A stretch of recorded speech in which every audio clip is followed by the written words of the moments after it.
Welcome to the EXP Group, one of the leading providers of business training solutions. Please enjoy this presentation and visit us on the web at www.theexpgroup.com for more information. Hello and welcome back to the EXP ACCA Paper P3 training video. We're on page 21 at the moment, and over the last couple of days we've been looking at SWOT analysis and TOES analysis.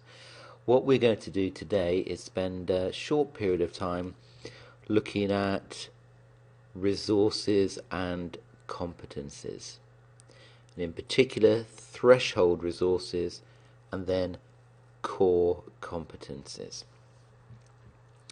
So resources, what do we mean by resources? These are sort of physical things that an organisation would have, and competences are skills or things that they can do well.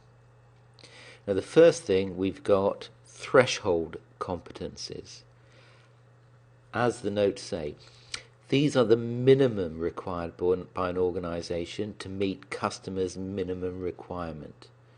So in other words, it's a threshold. You have to achieve those to be able to stay in business. If you cannot achieve the threshold resources and the threshold competences, then you will go out of business. And I'll come on to a couple of examples in a moment. If we look at core competencies, then this is the next level up. So here, according to the notes, these are processes and activities undertaken by an organisation which is seen as being central to their success.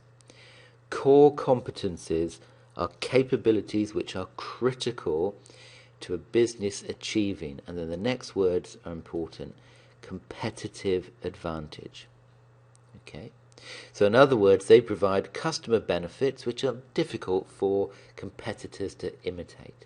Compared to, for example, threshold resources and threshold competences are relatively easy for competition to copy. Okay, let's talk a bit about a couple of examples here. Okay, let's look at threshold. So if we look at threshold, and we've got threshold resources and threshold competences. Threshold resources, threshold competences. First of all then, let's look at an example of a hotel. Now remember, threshold resources and threshold competencies are the minimum that is needed in order to stay in business. So a hotel, for example, the resources, it would need hotel rooms, something as basic as that. It wouldn't be a very good hotel if it did not have the room facilities, if it didn't have a bed, if it didn't have a door on the room to the hotel room. Okay, it would need reception, it would probably need a breakfast area and so on. Okay, what about the threshold competencies that a hotel would require? Well, it would need to be able to process bookings. If it can't process bookings, it's not going to be able to survive. It needs to be able to clean the hotel, to clean the room. If it doesn't have those competencies of being able to clean or book or process bookings, it will not be in a position to survive. Okay, let's have a quick look at core competencies. Core competencies. Now remember, core competencies are areas of competitive advantage which would be difficult for the competition to copy. Now, example for the hotel, it could be the ability to deal with large numbers of guests. So it could be core competency, they can deal with more than 1,000 guests. Okay, that's going to be quite difficult for the competition to copy.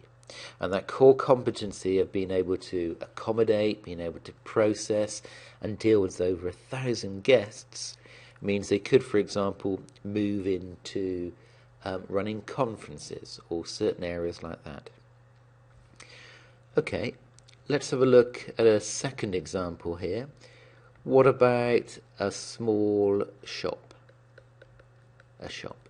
So what I'm looking at here, for example, is, say, a small corner shop as opposed to one of the big supermarket chains, for example. So, threshold resources for a corner shop. Well, you're going to need staff, for example. You need staff to be able to man the shops. You need stock. You need goods in the shop, otherwise you'll go out of business. Competencies, you must be able to, again, process all the transactions. So you must be able to help the customer, you must be able to take their money, process their money, give them change. You must have the threshold competencies to be able to run the shop.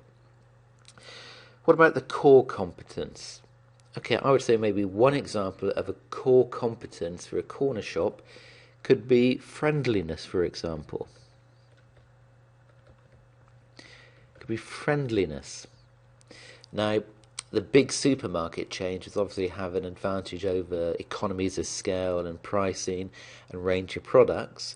So a core competence of a smaller corner shop arguably could be friendliness. Okay, now that's a very quick overview of threshold and core competencies. Thank you for listening. Please visit us again tomorrow for the next video on our training course.